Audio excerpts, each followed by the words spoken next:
புரிஞ்சுக்கிட்டதுன்னா பட்னியா இருக்கிறதா உபவாசம் நினைக்கிறான்.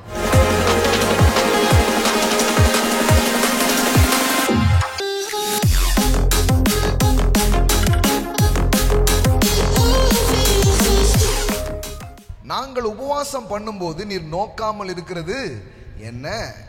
நாங்கள் எங்கள் ஆத்துமாக்களை ஒடுக்கும் பொழுது நீர் அதை அறியாதிருக்கிறது என்ன என்றார்கள். இதோ நீங்கள் உபவாசிக்கும் நாளிலே உங்கள் இச்சைகளின்படி நடந்து உங்கள் வேலைகளை எல்லாம் கட்டாயமாய் ஃபாஸ்டிங் இருந்தனா கொஞ்சம் போய் பிரசன்னத்தில் உட்காரு. இவன் ஃபாஸ்டிங் ஊருக்கதெல்லாம் பேசிட்டே இருப்பான். உபவாசம்னா உபனோடு வாசம் பண்ணுதல். இது பட்டி, அதுக்கு பேர் பட்டினி. சாப்பிடாம இருக்கிறதுக்கு பேர் என்னது? அதுக்கு பேர் உபவாசம் இல்லை, அதுக்கு பேர் பட்னியா இருக்கிறது. உபவாசம்னா சிட் இன் த பிரசன்ஸ். ஆமென்.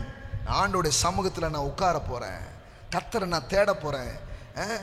மாசத்துல எல்லா நாளும் பட்னி கிடந்து வேலைக்கு போயிட்டு இருக்கிறதுக்கு பதிலாக ஒரு நாள் எல்லா வேலையும் ஒதுக்கிட்டு உட்கார்ந்துன்னா அது சூப்பர்ன்றார். ஆமென். உபவாசத்தினுடைய நோக்கத்தை விட்டுட்டு இவங்க கிறிஸ்தவங்க நிறைய பேர் புரிஞ்சுக்கிட்டதுன்னா பட்னியா இருக்கிறதா உபவாசம் நினைக்கிறாங்க. இல்லைங்க, அவர் பிரசன்னத்தில் இருக்கிறது தான் உபவாசம். ஆமே, மாத்திக்க, கரெக்டா புரிஞ்சுக்கோ. இதோ வழக்குக்கும் வாதுக்கும் துஷ்டத்தனத்துக்கும் கைகளால் குத்துகிறதற்கும் உபவாசிக்கிறீர்கள். நீங்கள் உங்கள் கூக்குரலை உயரத்திலே கேட்க பண்ணும்படியா இந்நாளில் உபவாசிக்கிறது போல உபவாசியாதிருங்கள். மனுஷன் தன் ஆத்துமாவை ஒடுக்கிறதும் தலை வணங்கி ஞானனை போல் ரட்டிலும் சாம்பலிலும் படுத்துக் கொள்ளுகிறதும் எனக்கு பிரியமான உபவாச நாளாய். மூஞ்ச டல்லா வச்சுக்கிறது, இப்படி குடிஞ்சுக்கிறது. ஏய், ஏர்டடா போடுற சீனு அப்படின்றாரு. இப்படிலாம் பண்ணிட்டா பெரிய உபவாசமா? கடவுளை பாருங்க, கடவுள் கிட்டத்தட்ட பகுத்தறிவாளர் மாதிரி பேசிட்டு இருக்கிறார். எப்படி பேசுறாரு பாருங்க. இது உபவாசம் என்றும் கர்த்தருக்கு பிரியமான நாள் என்றும் சொல்லுவியா?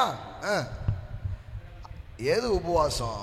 அக்கிரமத்தின் கட்டுகளை அவிழ்க்கிறதும் நுகத்தடியின் பிணையல்களை நெகிழ்கிறதும் நெருக்கப்பட்டு இருக்கிறவர்களை விடுதலையாக்கி விடுகிறதும் சகல நுகத்தடிகளை உடைத்து போடுகிறதும்.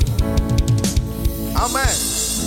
பாருங்க, இந்த சமூகத்துக்கும் மனிதனுக்கும் உதவுறதும் ஒத்தாசை செய்யறதும் பசி உள்ளவர்களுக்கு உன் ஆகாரத்தை நமக்கு மிச்சமாயிட்டு நினைக்க கூட கொடுக்கணும் 4 பேருக்கு. ஆமென். பகிர்ந்து கொடுக்கிறதும் துரத்துண்ட சிறுமையானவர்களை வீட்டிலே சேர்த்து கொள்கிறதும் வஸ்திரம் இல்லாதவனை கண்டால் அவனுக்கு வஸ்திரம் கொடுக்கிறதும் உன் மாம்சமானவனுக்கு உன்னை ஒழிக்காமலும் இருக்கிறதும் அல்லவா எனக்கு உகந்த உபவாசம். ஆமென். உபவாச நாள்ல கொஞ்சம் ஹெல்ப் பண்ணணும்ன்ற. ஆமென்.